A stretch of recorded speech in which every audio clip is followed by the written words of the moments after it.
May 15th, 1943. Russell Islands, Solomon Sea, 1447 hours. William Hartwell stood in ankle-deep coral dust and watched a machine try to kill its pilot. The F4U Corsair came in too fast, nose-high wings wobbling. It touched down once, bounced, touched again, bounced higher. The third impact sent it careening left toward the coconut palms that lined the makeshift runway like a firing squad waiting for the inevitable. The pilot fought it. Hartwell could see the rudder kicking, see the ailerons flexing, see a young man wrestling 2 tons of bent metal that wanted nothing more than to cartwheel into the jungle and crush him into the coral. Somehow the Corsair straightened. Somehow it stayed on the strip. Somehow it rolled to a stop 50 feet from the trees. Hartwell let out a breath he didn't know he'd been holding. The plane looked wrong. Everything about it looked wrong. The nose stretched out like a hound's snout, impossibly long, blocking any view forward. The wings bent upward in the middle, then downward at the tips, inverted gull wings, they called them, like a seagull frozen mid-dive.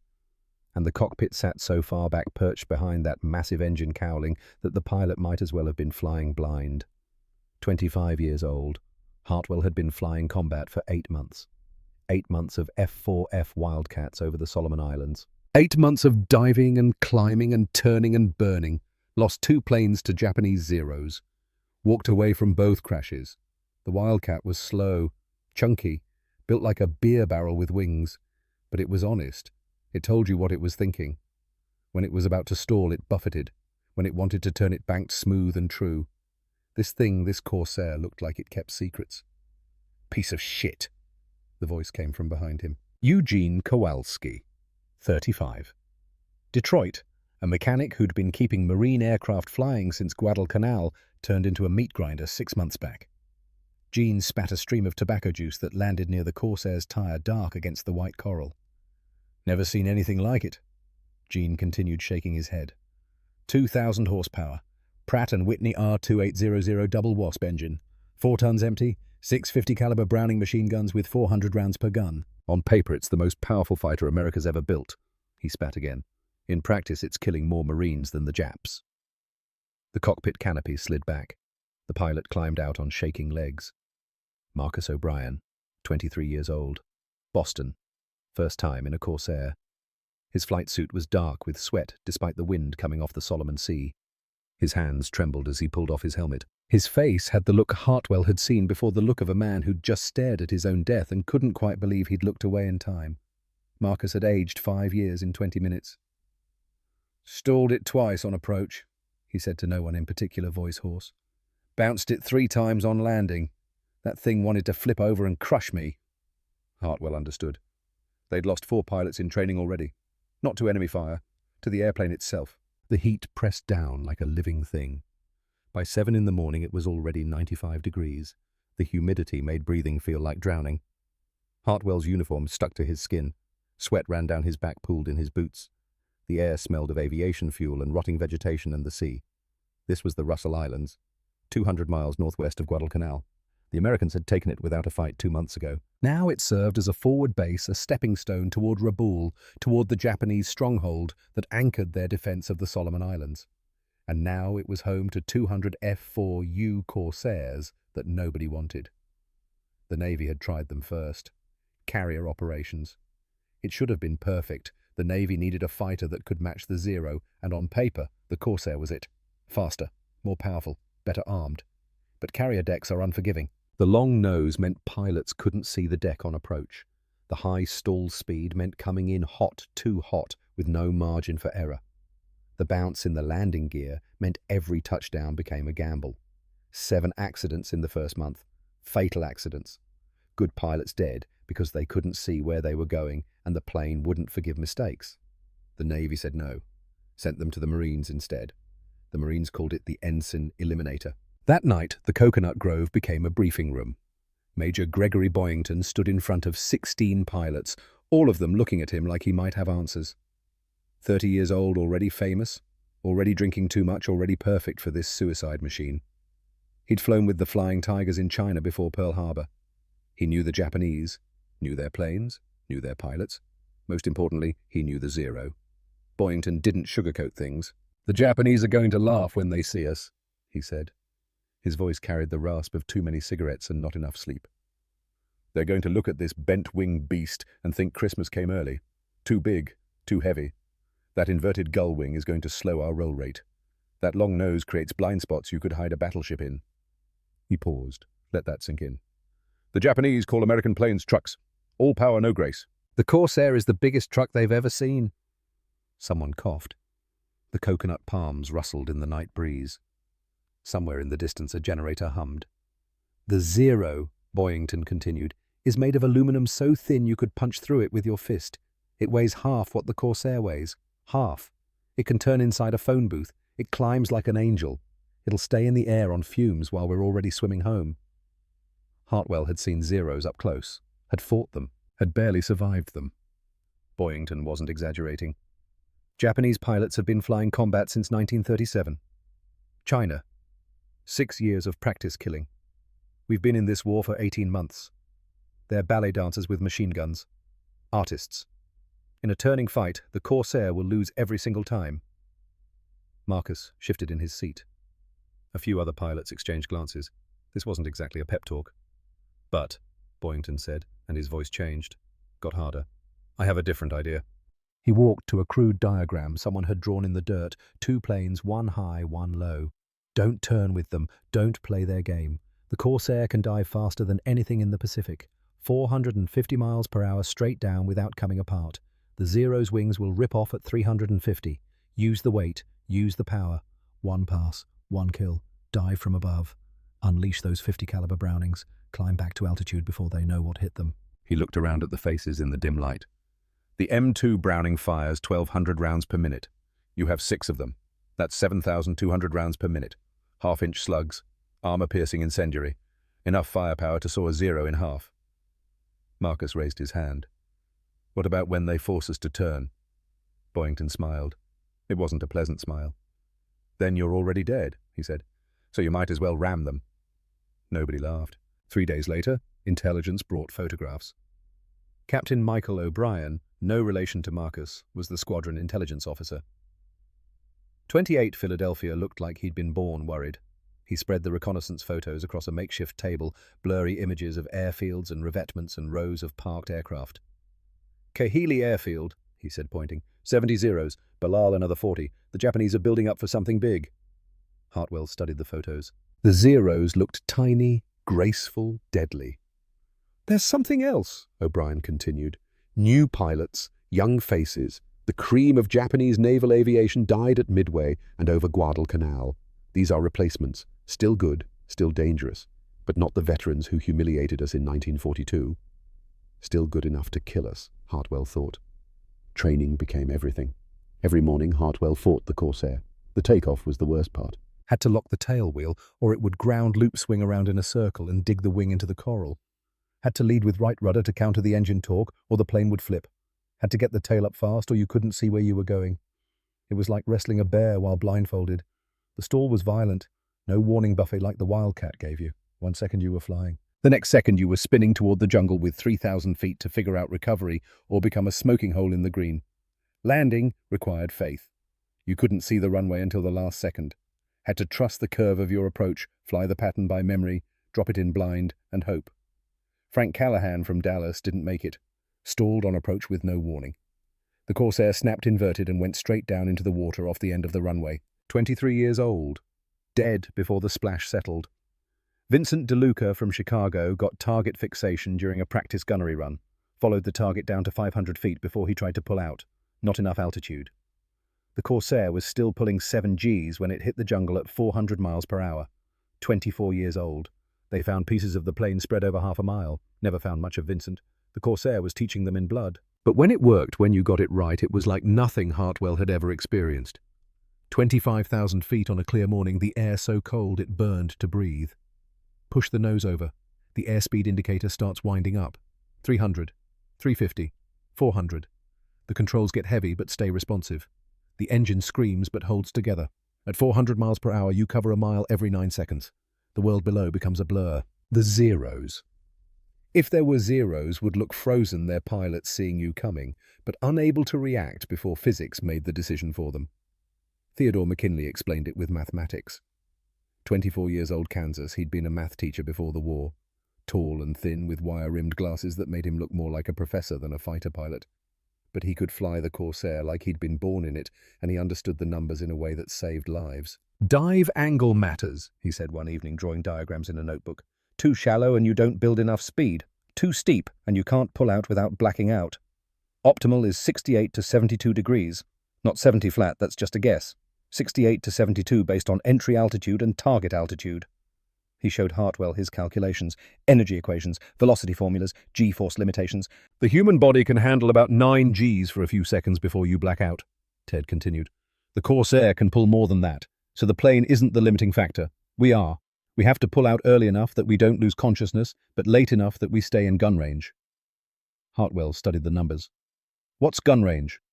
300 yards for convergence. That's where all 6 gun streams meet at a single point. Jean's bore-sighted them perfectly. At 300 yards, you have an 18-inch kill circle. Every round from all 6 guns passing through a space the size of a dinner plate. And the ammunition. Armor-piercing incendiary.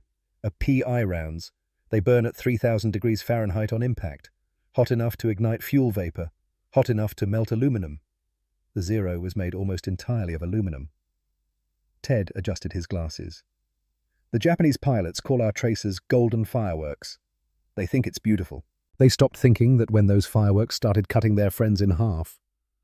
Gene Kowalski spent his days making sure the guns would work when they needed to. Hartwell watched him one afternoon working on the wing guns of Hartwell's assigned Corsair. 6 Browning M2 machine guns, 3 in each wing, each one a masterpiece of American engineering. Gene handled them with something close to reverence. "These guns," Gene said, running a hand along the barrel, "are the reason we might survive this. John Browning designed them. Recoil-operated air-cooled belt-fed. Fire a .50 caliber round at 2,900 feet per second. That's twice the speed of sound." He showed Hartwell the ammunition belt. Every 5th round was a tracer glowing bright, so you could see where you were shooting. The others were a mixed-ball ammunition armor-piercing incendiary. "The API rounds are the killers," Gene continued. "They have an explosive charge that detonates on impact. 3,000 degrees. That's hot enough to melt steel.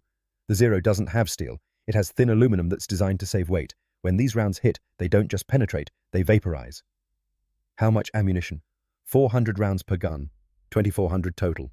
At 1,200 rounds per minute per gun, that's 20 seconds of continuous fire. "But you won't fire continuously. Short bursts, 2-3 seconds max. Get on target, pull the trigger, watch them disappear." Gene bent down to adjust the convergence one more time, making infinitesimal changes with a wrench. "I've set these to converge at exactly 300 yards, he said. "Not 299, not 301, 300. At that distance, if you put the gun sight on target and pull the trigger, all 6 guns send their rounds through the same 18-inch circle. 24 pounds of lead per second, all focused on a point the size of a dinner plate." He stood up, wiped his hands. "The Japanese have never seen anything like this," he said quietly. "Their guns are 7.7 millimeter and 20 millimeter. Lighter rounds, slower rate of fire. This," he gestured at the 6 guns. "This is overwhelming firepower. This is American industrial might turned into a weapon.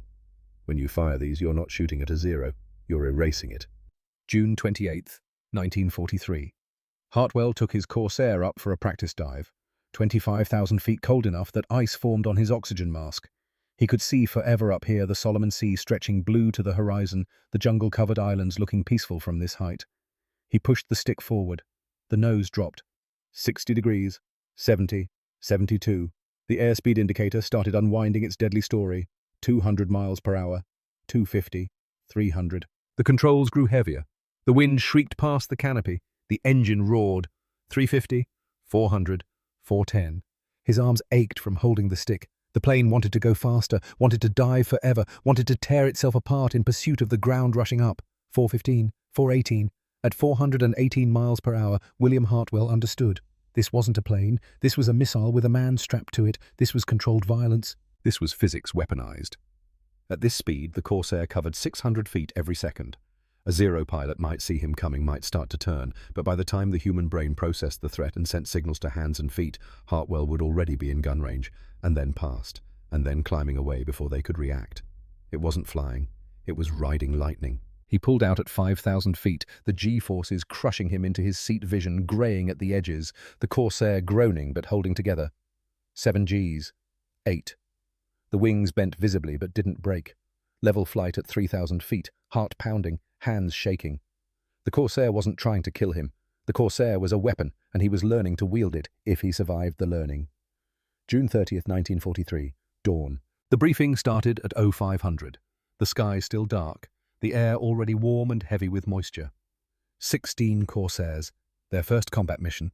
Escort bombers to Munda Airfield, protect them from Zeros, bring everyone home. Simple on paper. Hartwell sat on a coconut log and listened to Boyington outline the plan. Routes, altitudes, radio frequencies. What to do if, what to do when, what to do.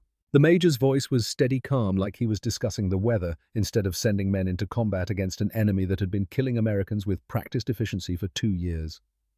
Fuel is critical, Boyington said. 240 nautical miles round trip. You have 237 gallons internal. That gives you 2 hours and 20 minutes combat time with reserve. Watch your gauges. Run out of gas, you swim home. If the Sharks don't get you, the Japanese will. He looked at each pilot in turn. Remember the rules. Do not turn with Zeros. Do not dogfight. Use your speed. Use your altitude. Dive, shoot, climb. Repeat until you're Winchester or bingo fuel. Questions. Nobody had questions.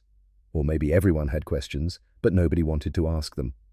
Marcus O'Brien sat next to Hartwell, picking at a breakfast he wasn't eating. 23 years old. Boston. Smart. Capable. Terrified. You scared? Marcus asked quietly. Hartwell thought about lying, decided against it. Yeah. Of the Zeros.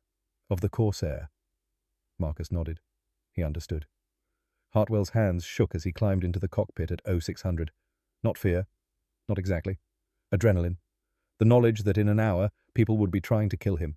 The knowledge that his own airplane might beat them to it. The pre-flight checklist had 53 items. He went through them twice. Fuel full. Oil pressure good. Hydraulics good. Guns armed. Gun sight functioning. Radio check. Oxygen flowing. He locked the tail wheel. Critical. Forget that, and the plane would ground loop on takeoff. Engine start. The R-2800 caught on the second try, coughed out a cloud of blue smoke, then settled into a thunderous idle that shook the entire airframe. 2,000 horsepower. 18 cylinders. 2 rows of 9. The most powerful engine in any American fighter. It sounded angry. Hartwell fed in right rudder even before he touched the throttle. The torque would try to pull him left. Too much rudder, and he'd ground loop right. Not enough, and he'd ground loop left. The margin for error measured in degrees. He pushed the throttle forward. The Corsair wanted to kill him immediately. Torque pulled left. The tail swung right. Opposite rudder. More throttle. The tail came up, and suddenly he could see blessed visibility over the nose for exactly 3 seconds before he had to rotate. 70 miles per hour. Stick back. The Corsair leapt into the air like it had been catapulted. Gear up, flaps up, climb power, join formation. 15 other Corsairs joined up around him, bent-wing birds against the rising sun. From a distance they looked beautiful, deadly, graceful. From inside they felt like horses that hadn't quite been broken. The formation climbed through 10,000 feet.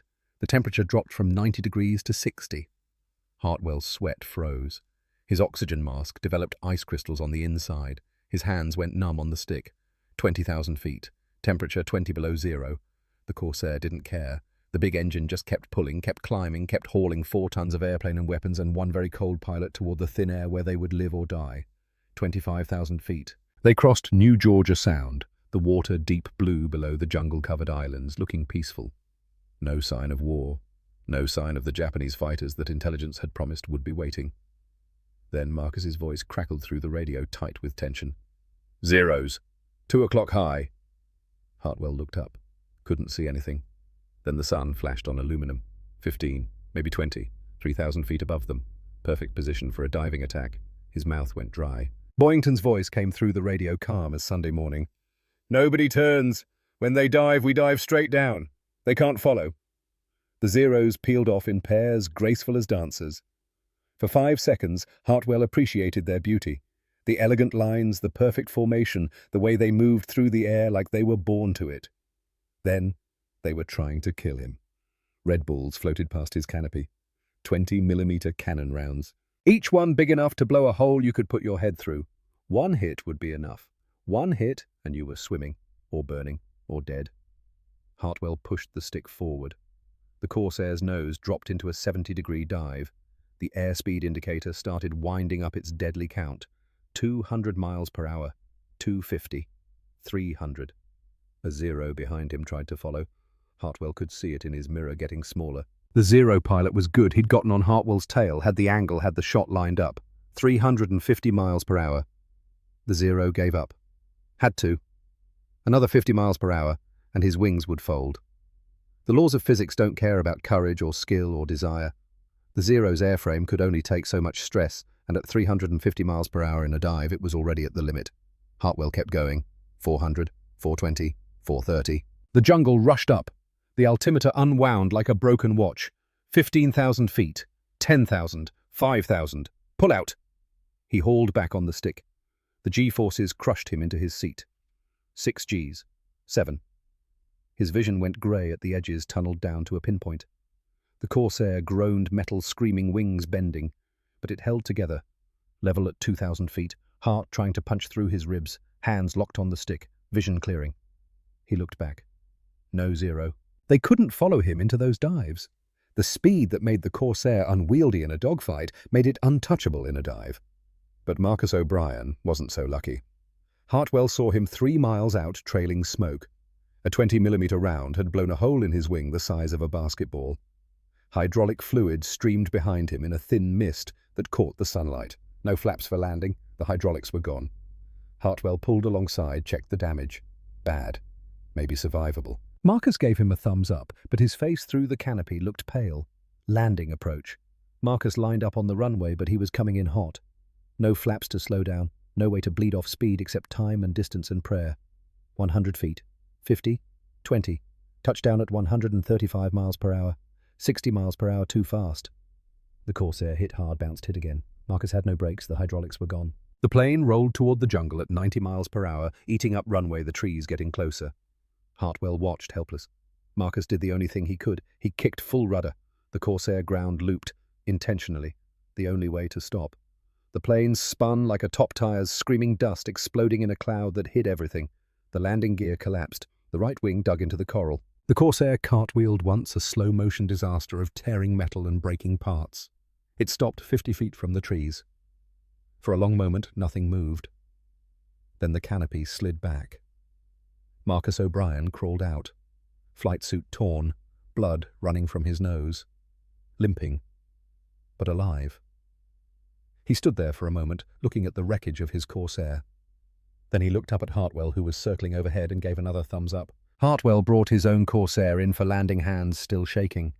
They'd survived their first combat mission. 1 plane damaged beyond repair. No pilots lost. The Zeros hadn't followed them down into those suicidal dives. But 2 other pilots didn't make it back. Lieutenant Roger White from Oregon had stalled on approach. No warning, just suddenly spinning into the water off the end of the runway. They found his body an hour later, still strapped into his seat neck, broken in the impact. Lieutenant David Park from Memphis got target fixation during a diving run, followed a Zero down to 500 feet before trying to pull out. Not enough altitude. The G-forces were still crushing him when he hit the jungle at 300 miles per hour. The Corsair had taught them another lesson in blood. That night, Boynton gathered the squadron in the coconut grove again. His face looked older than it had that morning, older than it had any right to look. 2 killed today, he said. His voice was rough. Not by Zeros, by the airplane, by forgetting the rules. He looked around at the 15 faces staring back at him. Young faces, tired faces, faces that had seen death today and knew they'd see it again tomorrow. From now on, Boynton continued, anyone who turns with a Zero I will personally shoot down. Anyone who forgets their altitude on a pullout, I will not attend their funeral. Anyone who gets target fixation, they're already dead, and I'm not wasting grief on the dead. Harsh words, true words. This airplane will kill you if you let it, he said quietly. The Zeros will kill you if you give them the chance. Your job is to not let either one succeed. Use the Corsair's strengths, respect its viciousness. Remember that the real enemy isn't the Japanese, it's physics, it's gravity. It's the moment when you forget that this machine doesn't love you and doesn't care if you live or die. He paused. Questions? Nobody had questions. Hartwell lay in his tent that night, listening to the sound of Corsair engines being worked on outside. Gene and his mechanics worked around the clock, patching bullet holes, replacing parts, keeping the bent-wing birds flying. The sound was oddly comforting, like a heartbeat, like proof that tomorrow would come and they'd do it all over again. He thought about Marcus crawling out of that wrecked Corsair with blood on his face and a smile. Thought about Roger White spinning into the water. Thought about David Park unable to pull out in time.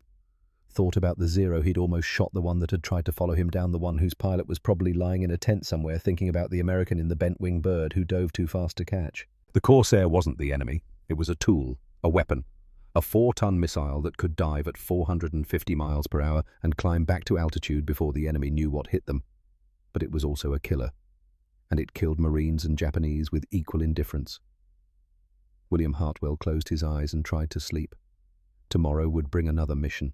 More Zeros, more dives, more chances to make a mistake that physics wouldn't forgive. The real war, he understood now, wasn't with the Japanese. It was with the sky, with speed, with the moment when human reflexes weren't fast enough and the Corsair's viciousness turned inward.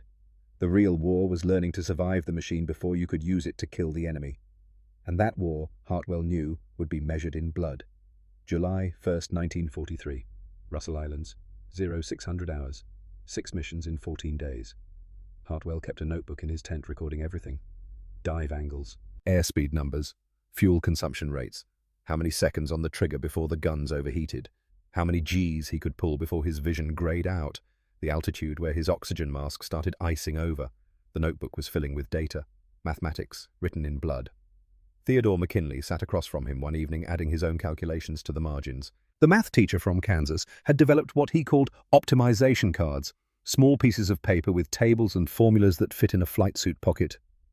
"Dive angle matters more than we thought," Ted said, adjusting his wire-rimmed glasses. The lenses caught the lamplight.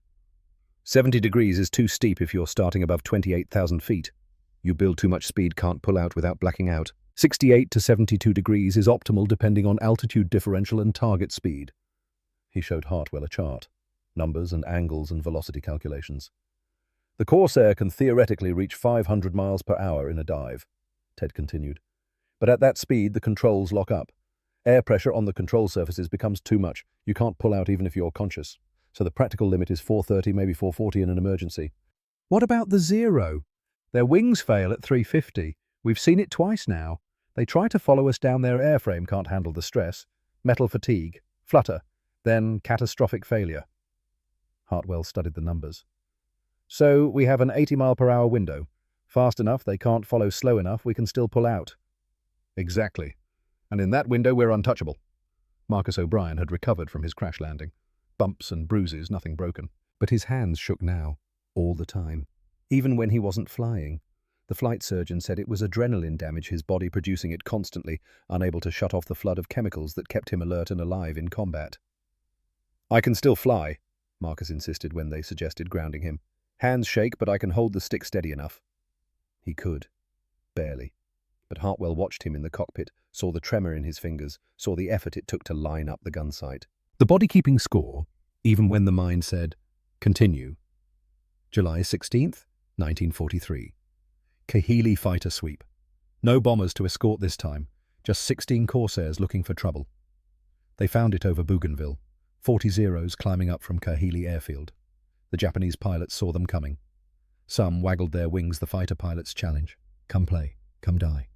Every Zero pilot knew their advantage. Turn radius, rate of climb at low altitude. 6 years of combat experience against American pilots who'd been fighting for 18 months. Hartwell was at 28,000 feet when he spotted them. Perfect setup. The Zeros were at 15,000 climbing, but not expecting company this high. The Corsair could start a dive from almost 30,000 feet. That gave them 13,000 feet of vertical space to build speed, 13,000 feet of potential energy converting to kinetic, 13,000 feet of physics becoming weapon. Boyington's voice crackled through the radio. "Dive in pairs, one shooter, one cover. If the shooter misses, climb away. If Zeros follow, coverman dives on them. Use vertical space. Never get slow. Never turn." The weight they hated on takeoff. The weight that made landing a nightmare. That weight was about to become their salvation. Hartwell picked a Zero, climbing through 18,000 feet. The pilot looked good, steady climb, proper formation, head on a swivel, watching for threats, not watching high enough. Hartwell pushed over into the dive. 69 degrees, Ted's optimal number. The airspeed built fast. 350, 400, 420. The Zero grew in his gun sight. The pilot saw him coming. Hartwell watched the Zero start to turn, watched the wings bank left, watched the pilot try to evade. Too late. Physics had already decided. At 420 miles per hour, Hartwell was closing at over 600 feet per second. The human brain needs a quarter second to process a visual threat, another quarter second to decide on action, another quarter second to send the signal to hands and feet. 3/4 of a second total. In that time, Hartwell covered 450 feet. He opened fire at 300 yards. Gene Kowalski's bore sighting was perfect. All 6 streams of 50 caliber rounds met at a single point just forward of the Zero's cockpit. The convergence was beautiful, terrible, exact. The first rounds shattered the engine. Hartwell could see it, the cowling, exploding pieces of metal spinning away. The next rounds tore through the cockpit. The Zero had no armor, thin aluminum designed to save weight. The half-inch slugs went through it like paper. Then the armor-piercing incendiary rounds hit the fuel tanks. The Zero didn't catch fire. It exploded. One moment an airplane, the next moment a fireball. The aluminum skin vaporized in 3,000-degree heat. The wings separated. The fuselage disintegrated. What had been a Zero became a cloud of burning fragments falling toward the jungle below. Hartwell pulled up hard. 6 Gs. 7. 8. His vision went black at the edges, tunneled down to a pinpoint. The G-suit inflated around his legs, squeezing, forcing blood back to his brain. The Corsair groaned, wings bending visibly, rivets straining. But it held. He climbed like a rocket back through 20,000 feet before the G-forces eased. His vision cleared. His breathing steadied. He looked down. The Zero was gone. Not falling, not burning. Gone. Deleted. Erased from existence. The M2 Brownings hadn't just shot it down. They'd vaporized it. But the Japanese pilots were learning too. The next Zero, Hartwell approached dove away, using the Corsair's own tactic. Smart. Hartwell followed him down, closing slowly. The Zero pilot was good. He waited until Hartwell was committed to the dive speed building, unable to maneuver quickly. Then the Zero pilot yanked back on the stick. The Zero could pull 11 Gs. Its pilot would black out from the force, but the airframe would hold together. The plane looped straight up, impossibly tight ending above and behind Hartwell. Now the hunter was hunted. Hartwell had 2 seconds to live. Maybe less. The Zero pilot was already lining up his shot, 20mm cannons tracking. Then Marcus O'Brien came down like the wrath of God. 450 miles per hour, 6 guns firing. The convergence perfect. The Zero came apart in mid-air. Not exploded, came apart. The engine separated from the fuselage, tumbling independently. The wings folded backwards, metal screaming as it failed. The pilot's body tumbled free, already dead, riddled with 50 caliber holes. Marcus pulled up so hard his nose started bleeding. Blood vessels in his eyes hemorrhaged, turning the whites red. But alive. Still flying. Still fighting. His voice came through the radio, shaking but triumphant. "That's for Callahan, you bastards." The pattern emerged over the next week. Dive and climb. Energy fighting instead of angles. Trading altitude for speed for kills. The Corsair pilots who tried to turn with Zeros died. Every single one. The math was unforgiving. The Zero could turn inside the Corsair's radius every time. Get into a turning fight, and you were just delaying the inevitable. But the ones who remembered Boyington's rules lived. Mostly. The math was brutal in another way too. Each dive started 2,000 feet lower than the last. Eventually you ran out of sky. Eventually you had to climb back to altitude, and that took time and fuel and left you vulnerable.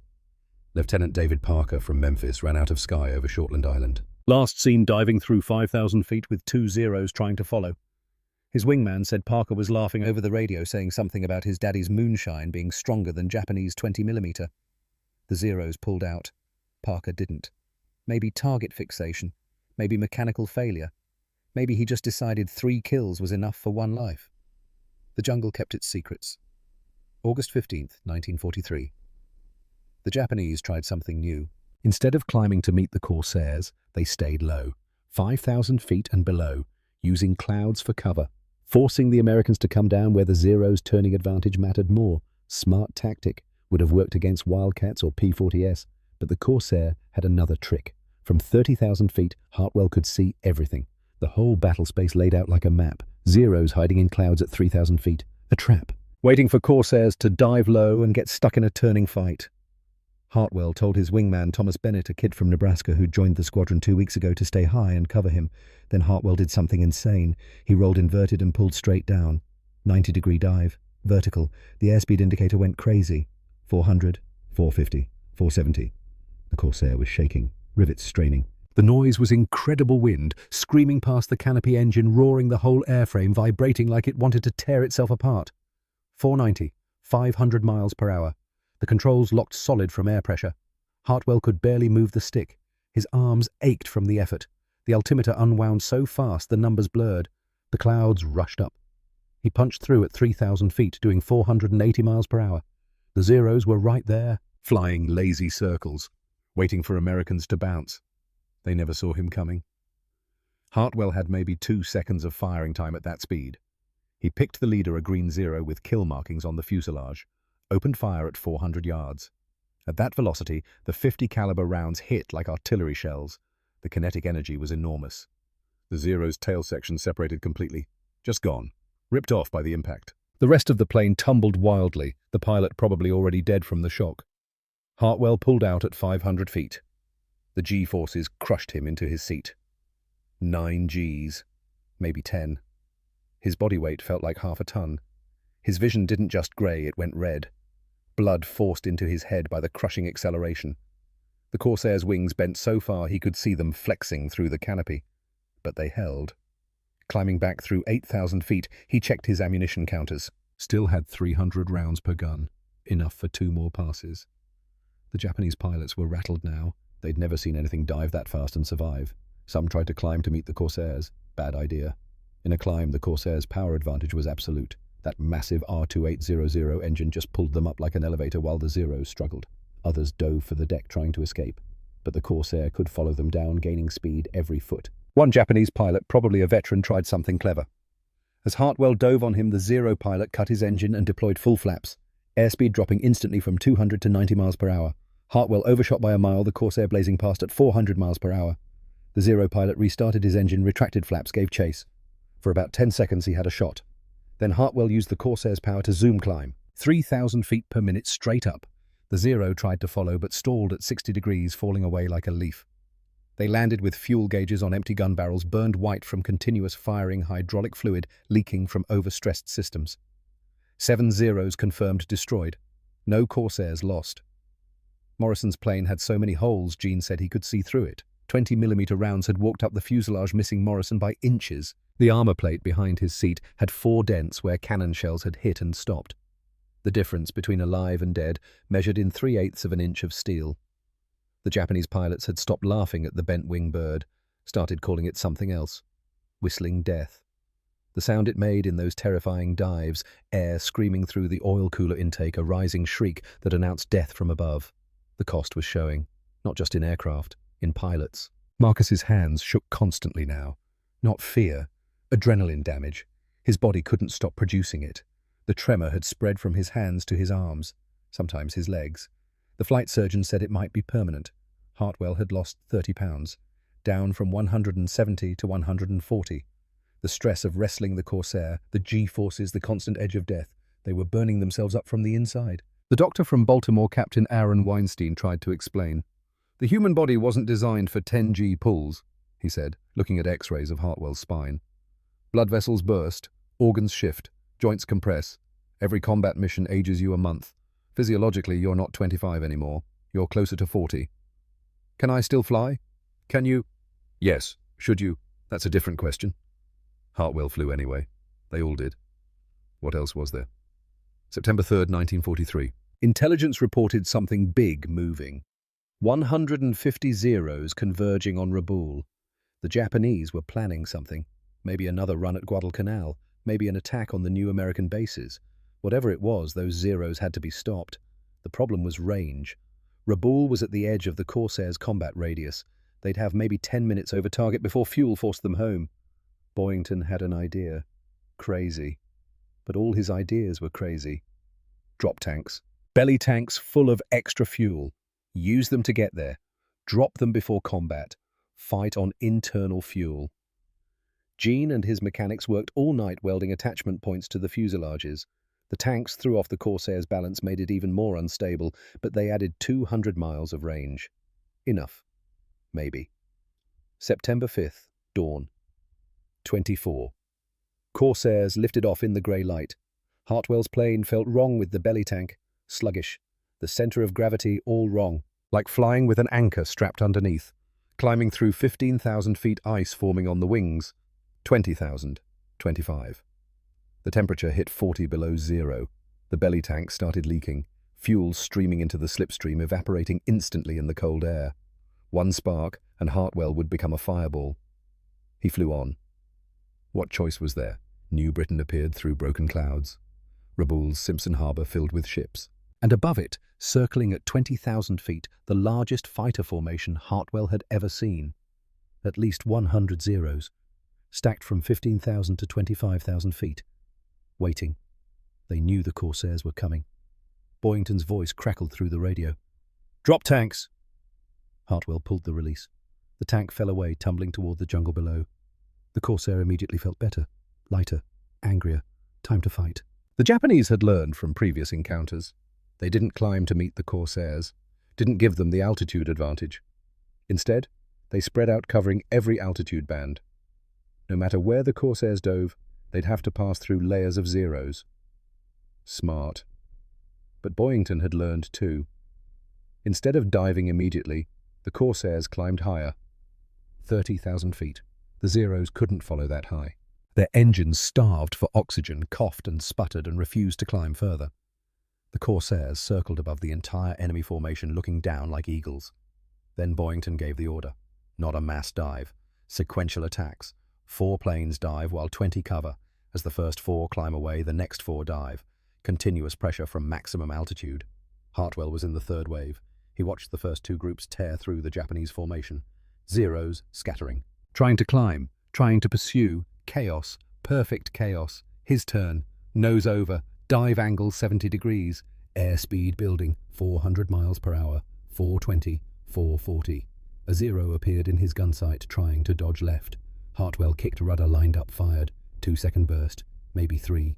The API rounds looked like laser beams at this speed, golden traces connecting his guns to the Zero's fuselage. The Zero's left wing folded, then the right. The fuselage spun wildly. The pilot trapped inside, probably already dead, but his body didn't know it yet. Pull out at 8,000 feet. Vision going black from G-forces. Climb back to altitude. Bennett was still with him, covering. Good wingman. Below the sky was full of burning planes, mostly Zeros, but some Corsairs too. Lieutenant Frank Patterson from Rhode Island had tried to turn with a Zero. Lasted maybe 10 seconds in the turning fight. The Zero got on his tail, 20mm cannon rounds walking up the fuselage. The Corsair's armor plate saved Patterson for another 5 seconds. Then a round found the oil cooler. The engine seized instantly. Patterson bailed out over Simpson Harbor. Bad place to land. The Japanese Navy didn't take prisoners from downed pilots. They shot him in his parachute. War crime witnessed by a dozen American pilots? But what could they do except add it to the list of scores to settle? Vincent DeLuca got bounced, climbing away from his second run. 3 Zeros boxing him in. No escape. He did the only thing left. Firewalled the throttle and rammed the nearest one. Both planes exploded. Metal and fire, and 2 men who'd been alive 1 second and vapor the next. DeLuca's last words over the radio were about his kid sister's birthday being next week. Asked someone to send her flowers. The battle lasted 12 minutes. Felt like 12 hours.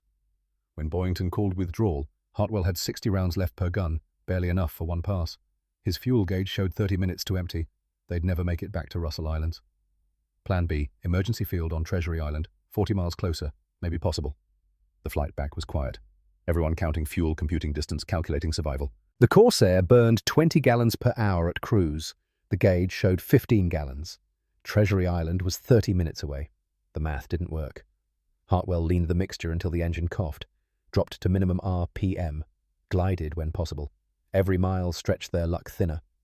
Marcus ran out of fuel 50 miles from Treasury, announced it calmly over the radio.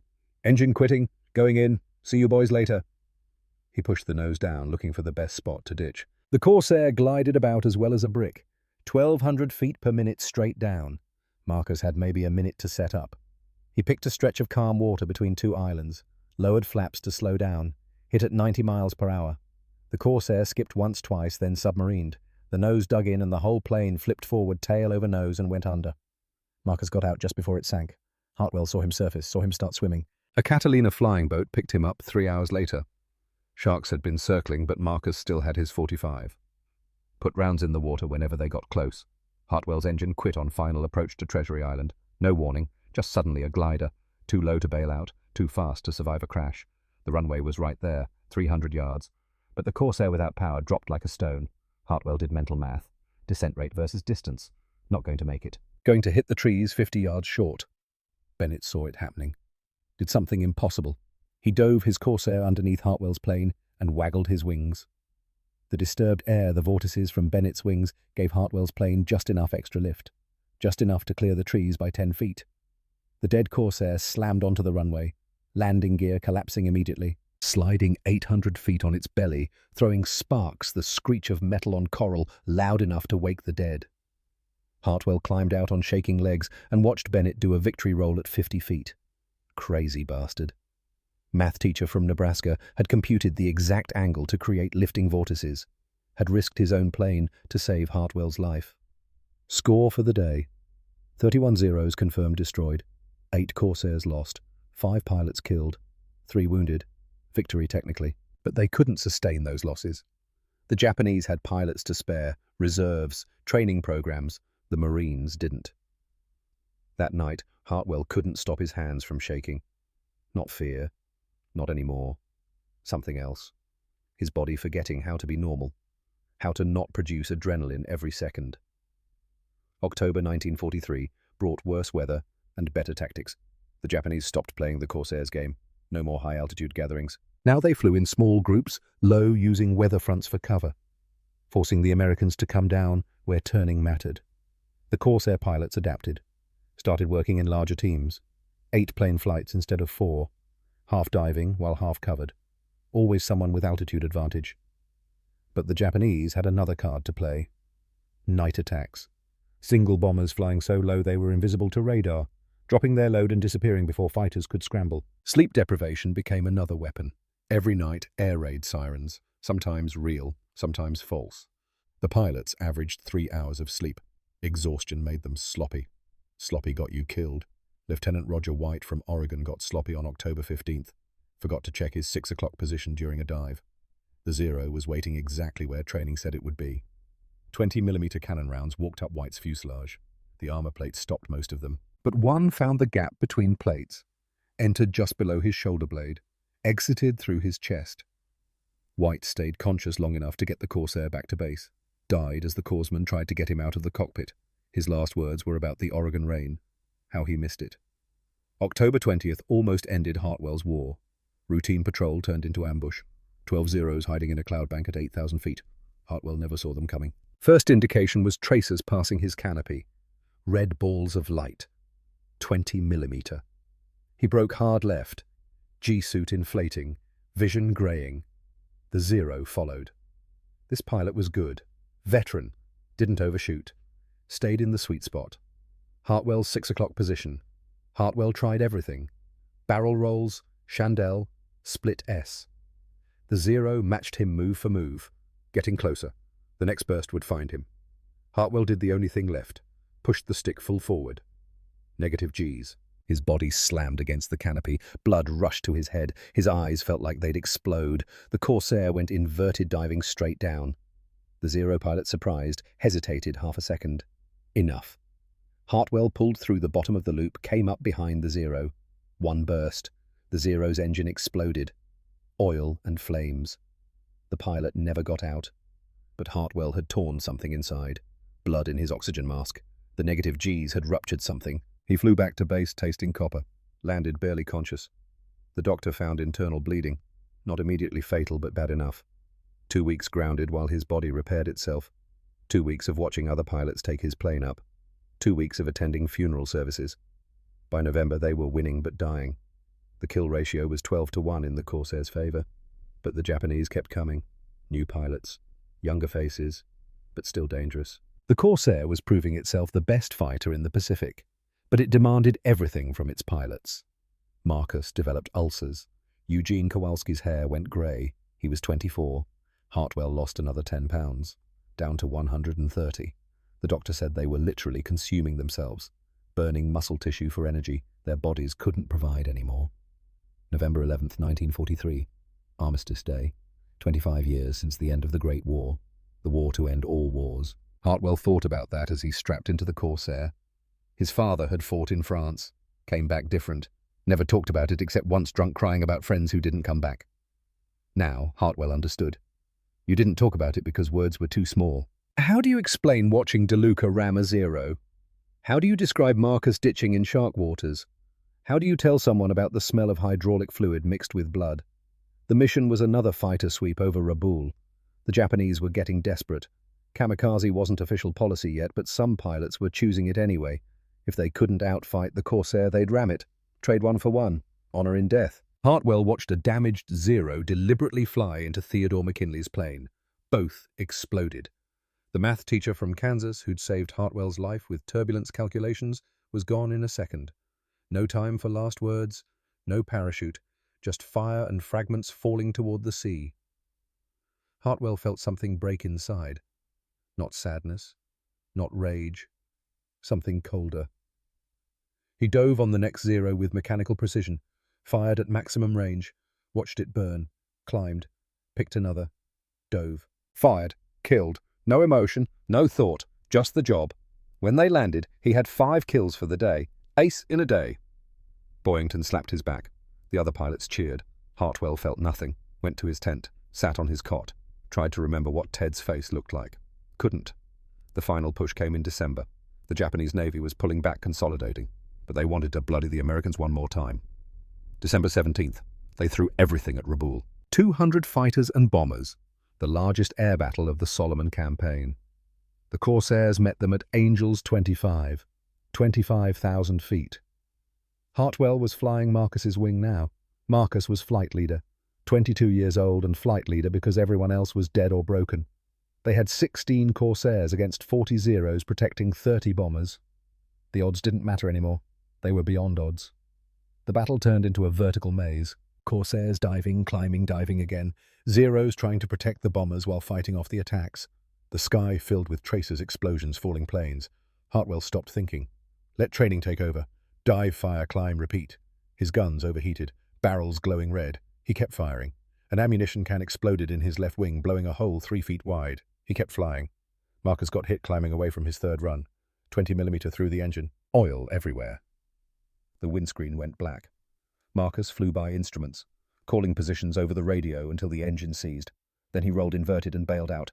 His parachute opened just as a Zero lined up on him. Hartwell dove without thinking, put himself between Marcus and the Zero. The 20mm rounds meant for Marcus hit Hartwell's armor plate. Sounded like sledgehammers. The plate held. Hartwell turned into the Zero, accepting it would outturn him, buying Marcus time to reach the water. The Zero pilot was so focused on Hartwell, he never saw Eugene Kowalski coming from above. The Zero disintegrated under concentrated fire from 6 50-caliber Brownings. They saved Marcus, lost 5 Corsairs, killed 18 Zeros and 12 bombers. Victory. But Hartwell couldn't celebrate. Something inside him had gone quiet, the part that felt things. He flew 3 more missions like a machine. Precise, lethal, empty. December 23rd, his body quit. Not dramatically, just stopped working. Hartwell climbed into the Corsair for a dawn patrol and couldn't remember how to start it. Sat there. Hands on controls he'd used 100 times. Mind blank. The corpsman found him 2 hours later, still sitting there. Tears running down his face, though he didn't remember starting to cry. The doctor called it combat fatigue. Said Hartwell had flown 138 combat missions, was supposed to go home after 50. His body had been running on adrenaline so long it forgot how to function without it. They sent him to a hospital in Australia. Clean sheets, real food, nurses who smiled. Hartwell lay there feeling like a ghost, watching his hands shake, listening to his heart race for no reason, dreaming of Corsairs and Zeros and friends on fire. 2 weeks later, Marcus showed up, also broken. Ulcers bleeding so bad he'd been vomiting blood in his cockpit. They sat together, not talking, nothing to say. Both down to 120 pounds. Both aged 10 years in 10 months. Both wondering if they'd ever feel normal again. The Corsair had won. Kill ratio 11 to 1. But what did it cost? The answer was written in their hollow eyes and shaking hands and the nightmares that would last decades. The bent-wing bird that nobody wanted had become the best American fighter in the Pacific, and it had taken everything. January 1944, Brisbane, Australia, Naval Hospital. William Hartwell lay in a bed with white sheets and stared at the ceiling. The ceiling didn't shoot at him. The ceiling didn't require him to pull 7 Gs or make split-second decisions or watch friends die. The ceiling was safe and blank and utterly meaningless. He weighed 120 pounds, 50 pounds less than when he'd arrived at Russell Islands 8 months ago. The nurse who checked on him, a middle-aged woman from Sydney with kind eyes, said he looked like a skeleton wrapped in skin. She wasn't wrong. His hands shook, all the time. Not the combat tremor that Marcus had developed, something deeper, cellular. Like every nerve in his body was firing randomly, unable to remember what calm felt like. His heart raced. 110 beats per minute at rest. The doctors said it was normal for combat fatigue cases. The body's fight-or-flight response stuck in the on position. Adrenaline flooding his system even when there was nothing to fight and nowhere to flee. The dreams were worse. Every night, the same scenes. Ted McKinley's plane exploding. The math teacher from Kansas who'd calculated the perfect dive angle gone in a fireball.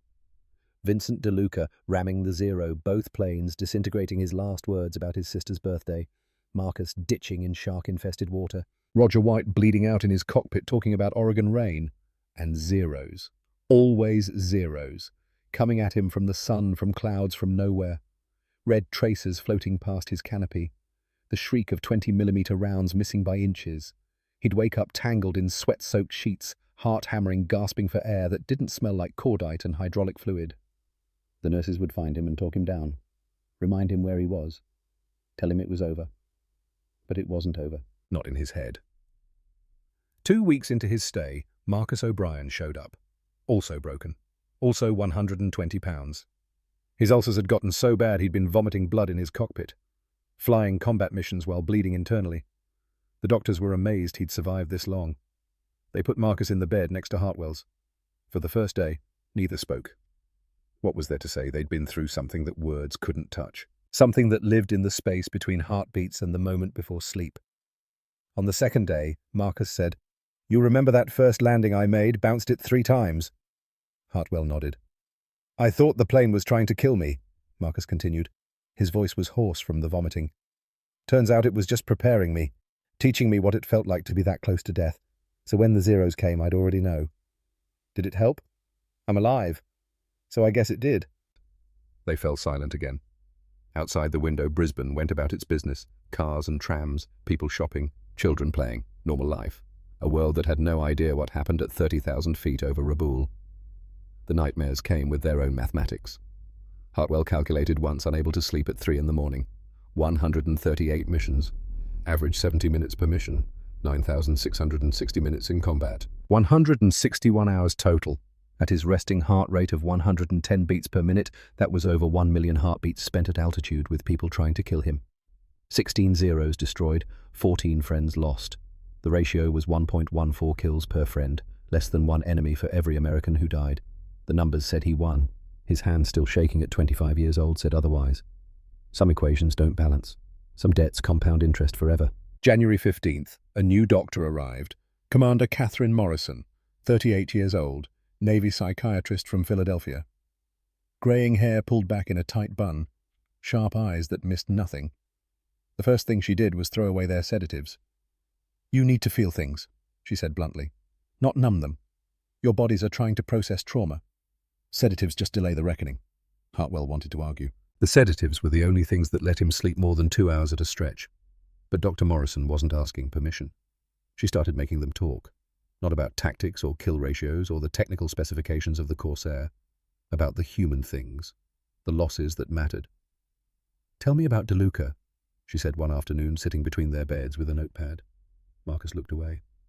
"What's to tell? He rammed a zero. Died a hero. That's the official version." "What's the real version?" Silence. Dr. Morrison waited.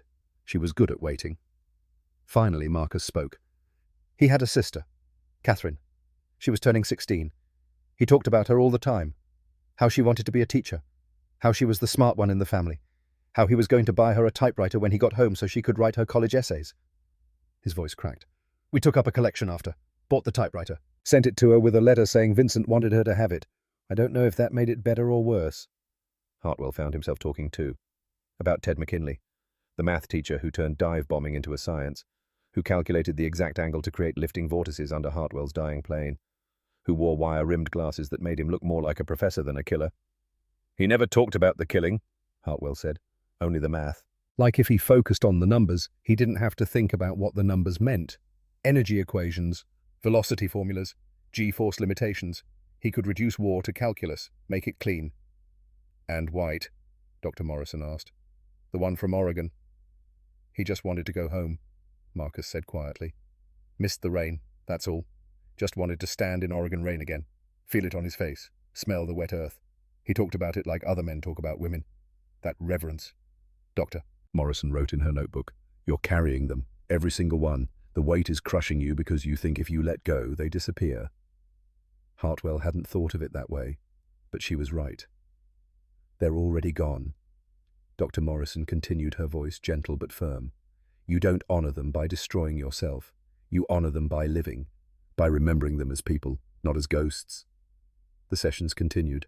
Daily, painful. Slowly, Doctor. Morrison made them unpack the weight they'd been carrying, made them feel the losses instead of just cataloguing them. Hartwell started eating. Not much at first, a few bites, then half a meal, then a full plate, gained 5 pounds, then 10. The shaking decreased. Still there when he woke up when he heard loud noises, but manageable. The nightmares didn't stop, but they became less vivid, less immediate, more like memories than relived experiences. Marcus started cracking jokes again. Dark humor about ulcers and blood and Corsairs that wanted to kill you, but humor nonetheless, proof that something human was returning. "You're functional," Dr. Morrison told them after 8 weeks, "like machines that have been repaired, not perfect, not even close to what you were. But you can work, you can live. That's all anyone can ask."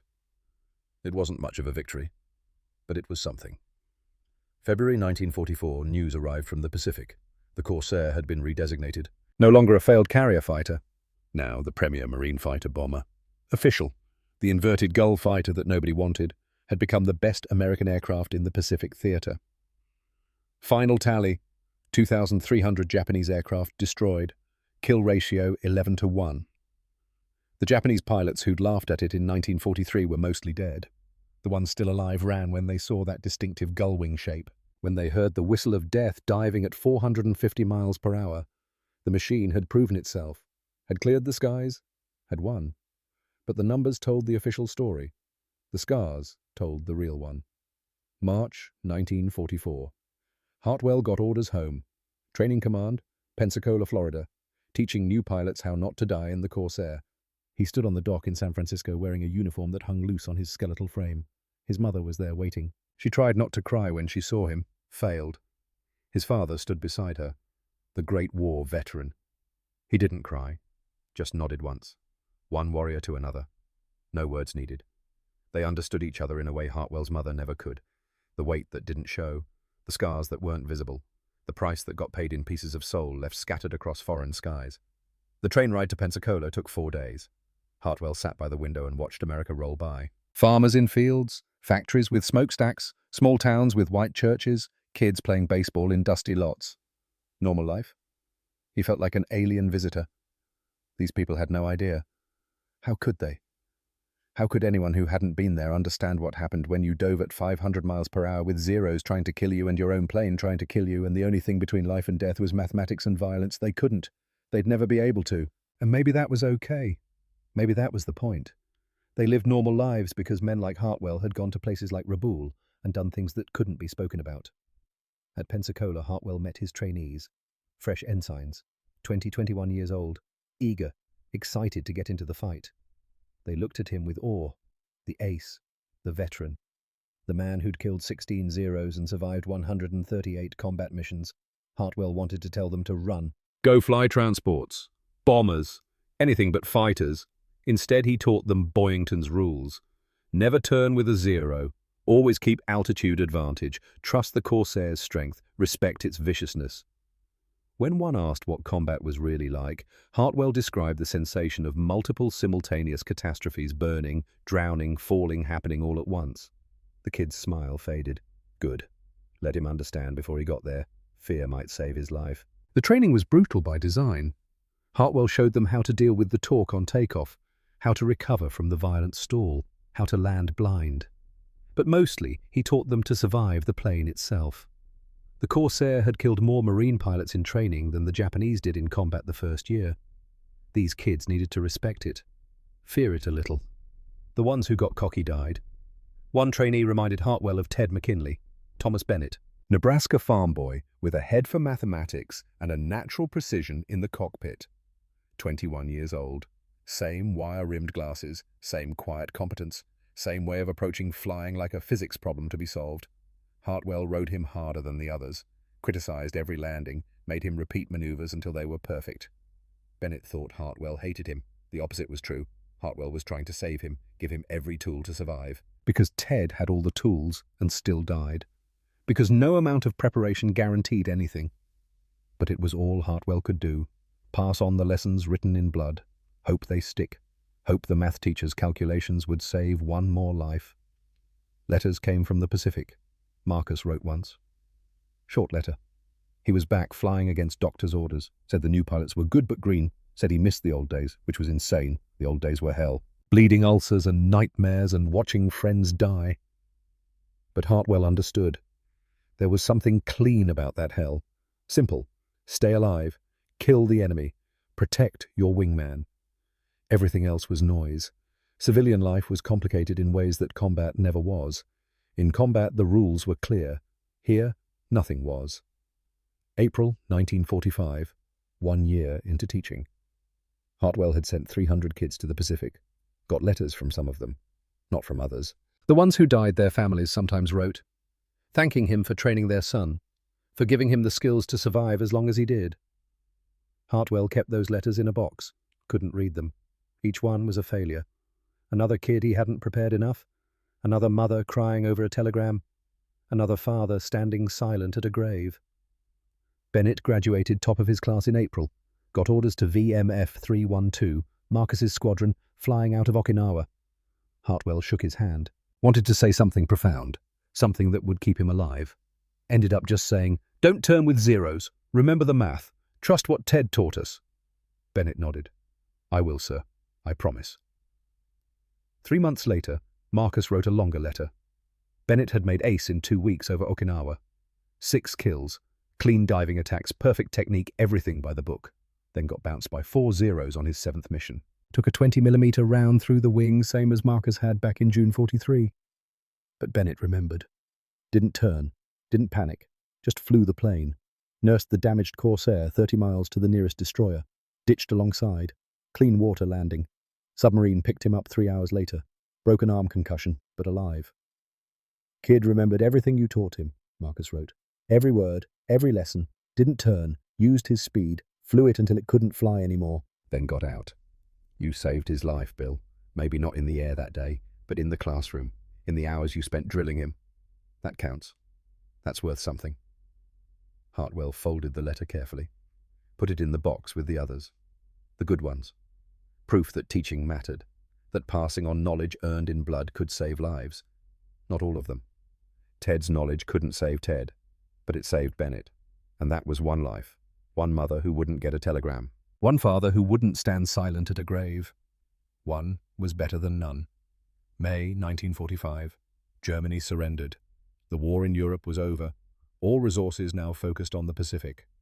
B-29s were burning Japanese cities nightly. The invasion of Japan was planned for November. Estimated casualties: 1 million Americans, 5 million Japanese. The Corsairs would fly close support. The pilots who'd survived this long would have to survive that hell. Then August 6th, Hiroshima. 1 bomb, 1 city. Gone. August 9th, Nagasaki. Hartwell heard the news in the ready room. The trainees were excited. War might be over. Finally, over. Hartwell felt nothing, or everything. Too much to process. All those deaths. DeLuca, Ted, White, Patterson, Callahan. 138 missions, 14 friends, 50 pounds of his own body consumed by stress. For what? If one bomb could end it, why did they have to die? Why did Marcus have to vomit blood in his cockpit? Why did Hartwell lose any chance at normal sleep? The questions had no answers, just echoes in an empty room. August 15th, Japan surrendered. The war was over. Really over. Hartwell stood on the flight line watching Corsairs practice landings. The inverted gull fighter, the ensign eliminator, the whistling death.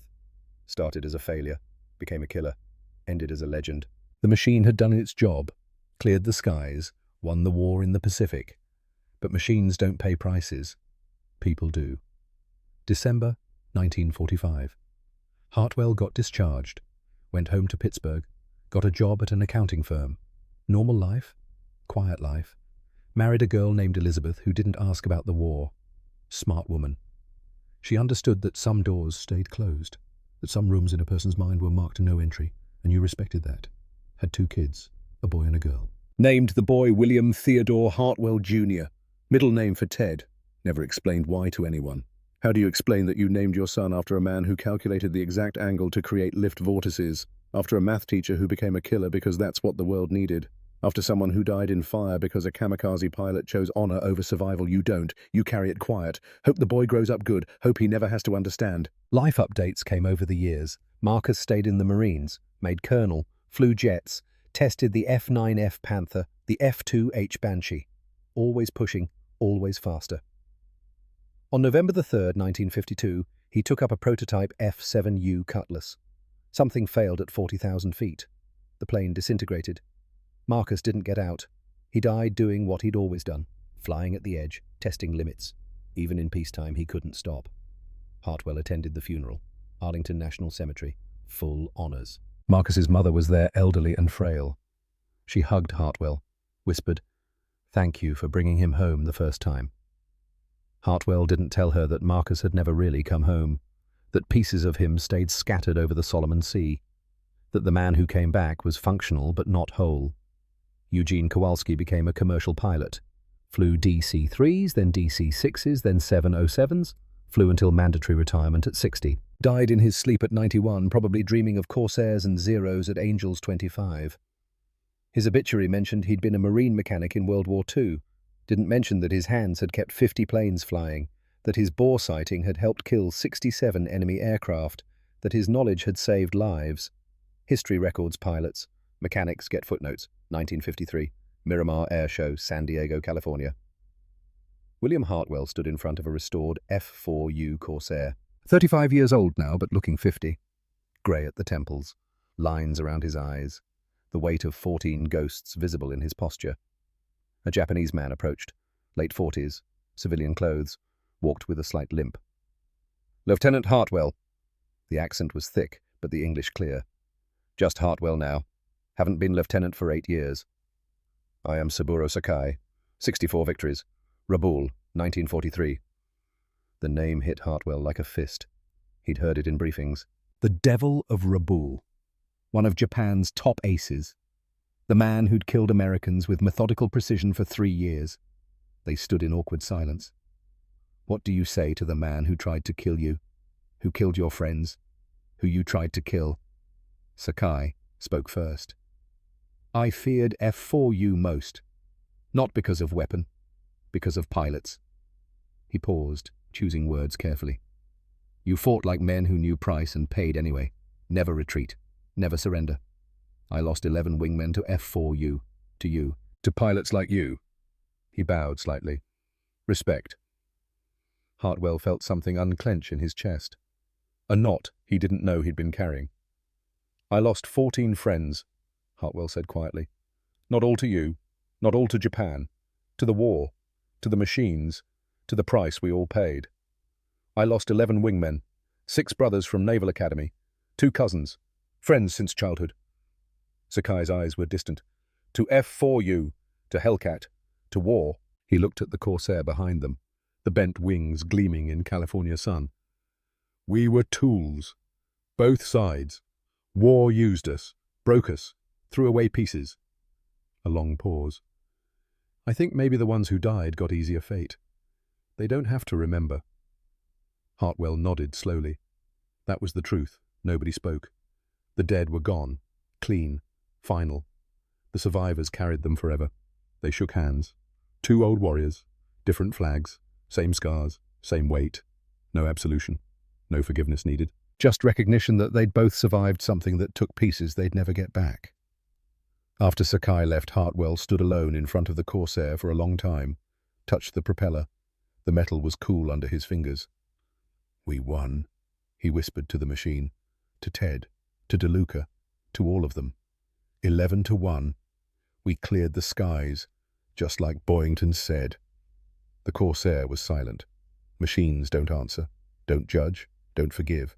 They just wait, patient, eternal, for the next generation to learn the same lessons.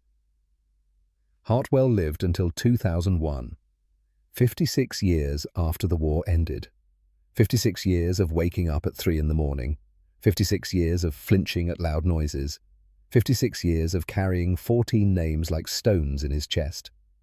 Never talked about it much. His kids knew he'd been a pilot, knew he'd been decorated, didn't know he'd been an ace, didn't know about the shaking hands that never quite stopped, the nightmares that faded but never disappeared, the survivor's guilt that settled into his bones like arthritis.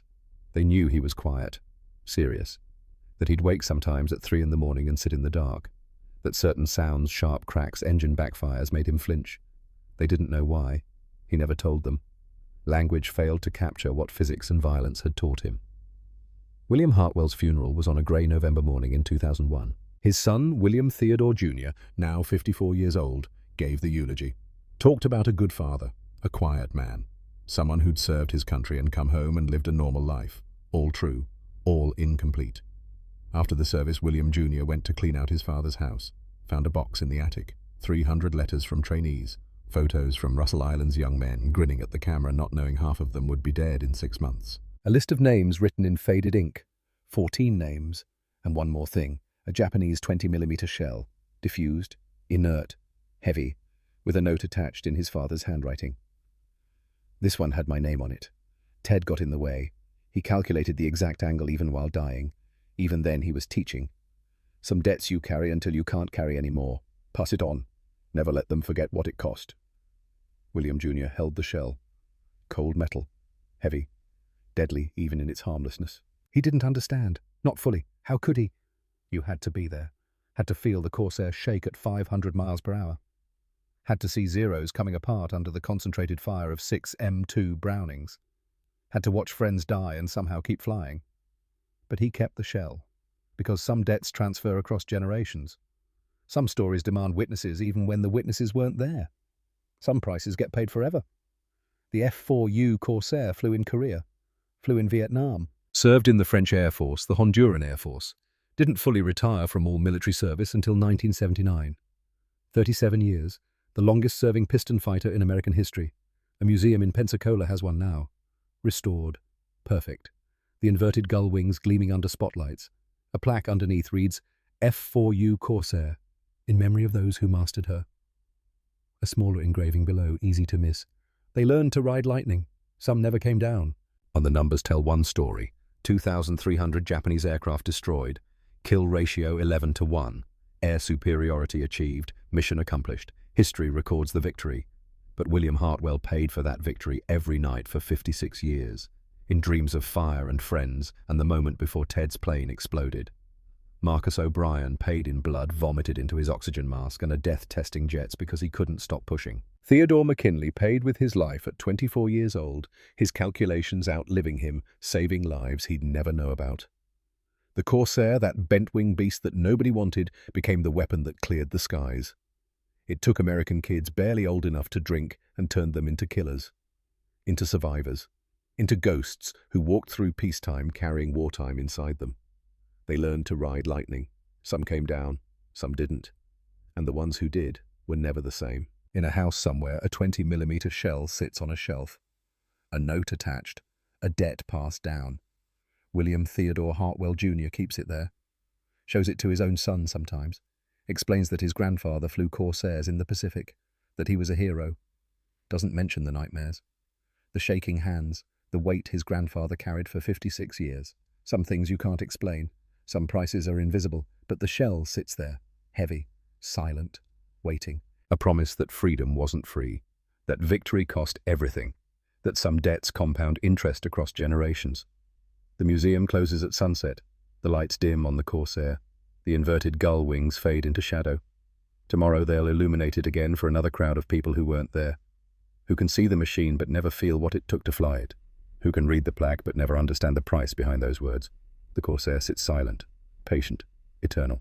A monument to the men who mastered it, and to the pieces of themselves they left at 30,000 feet, scattered across Pacific skies, falling forever, there and gone, like vapor trails, like youth, like everything that war takes and never gives back.